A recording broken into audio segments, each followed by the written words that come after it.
Well, a blessed Christmas to all of you who are joining us for this Christmas morning Mass from Mercy Home.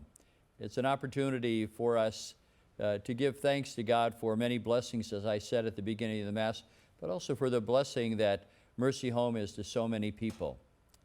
At the beginning of the school year, one of the pastors told me that he decided to visit the kindergarten class to welcome them, new students, to the school. And he said to them, have you ever noticed, children, that when God made us, He gave us one mouth, He gave us one nose, but He gave us two ears? Why do you think that is? And immediately a little kindergarten boy raised his hand. He said, so that we listen to both sides. What a wise child. From the mouths of babes comes some wisdom.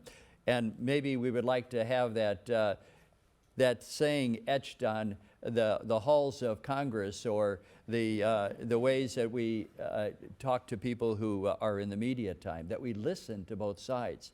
I thought of that story as I reflected on this wonderful set of readings that we have for Christmas morning. Because while it's true that the shepherds are given a wonderful sight of this child, they are also told to listen. And we hear that the gospel ends that they rejoiced about all that they heard, all that was told to them. And so in many ways, the shepherds are for us an example of how maybe we should listen to both sides, to open our ears to what God is telling us in perhaps a way that would make us have a kind of conversion in our life that allows us to live our faith more fully. Notice, first of all, that they are told that a Savior is born, Christ the Lord.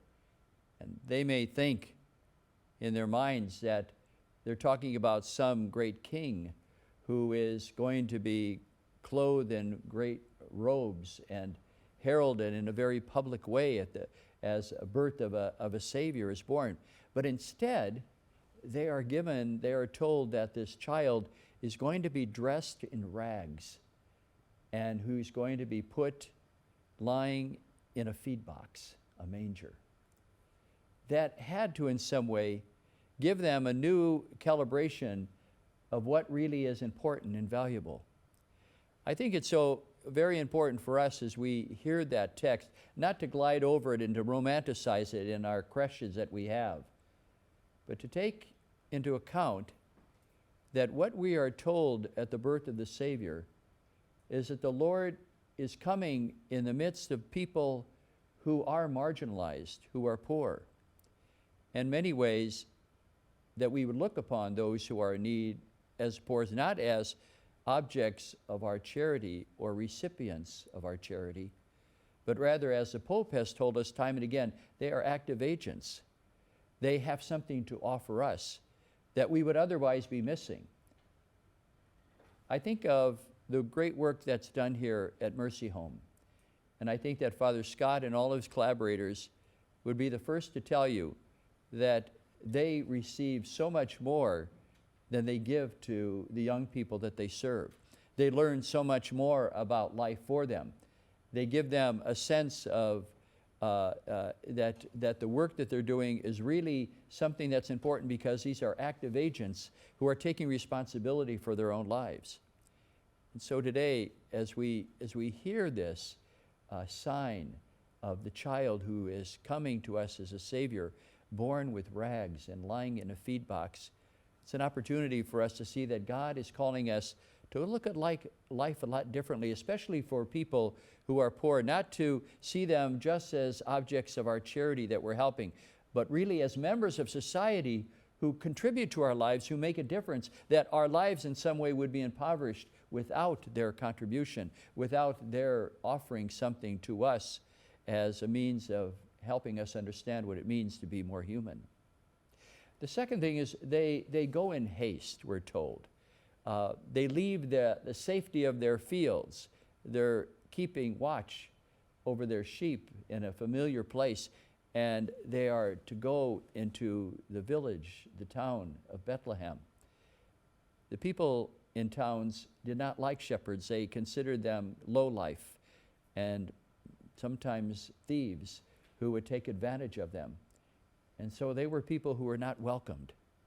They were people who, in many ways, were cast aside as not being welcomed. And so they had to take a risk to go into places that were not so safe for them, not so familiar. I always like that story of the first days after Pope Francis was elected Pope. He told his staff that he wanted his first visit to go to Lampedusa, that small island, which is only about 8 square miles and has about 6,000 people on it, because they were having a lot of boat people coming from northern Africa, just overwhelming that population. They were trying to escape, and many people were drowned in the Mediterranean. He wanted to go there to be with them. And he was told by his staff, well, you know, that's pretty risky to go on your first trip to a place like that. We really don't know what security's like, and so it'll take some months to do it. And he said, well, I want it done as soon as possible. Well, after a few weeks, he didn't hear back from them at all.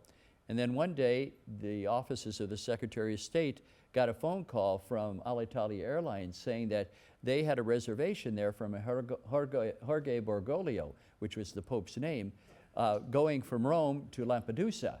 He had made a reservation on a commercial airline. He was not going to be put in some way ignored on this. And so they hurried up and they made arrangements so that his first trip could be within just a few months after his election. I think he went in May after his March election. But he wanted to let people know that we have to take risks to go out to visit with people, to go out of our familiar place that we are comfortable with.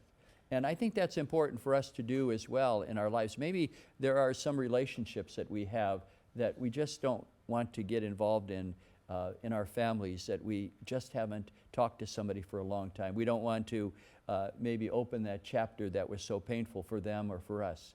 But Christmas is an opportunity for us to leave the safety of the fields where we are familiar with and to go into those spaces that might be a little risky for us, to go into those places that maybe there is hurt. Much like many of the benefactors here who come to volunteer, come into a place that's not familiar to them, engage these young people, sometimes with a little bit of risk in their mind of thinking that things are somewhat unfamiliar. But that is what the shepherds offer us today as well. And finally, we see that these shepherds return home different. They go home rejoicing, glorifying God of everything that they have heard.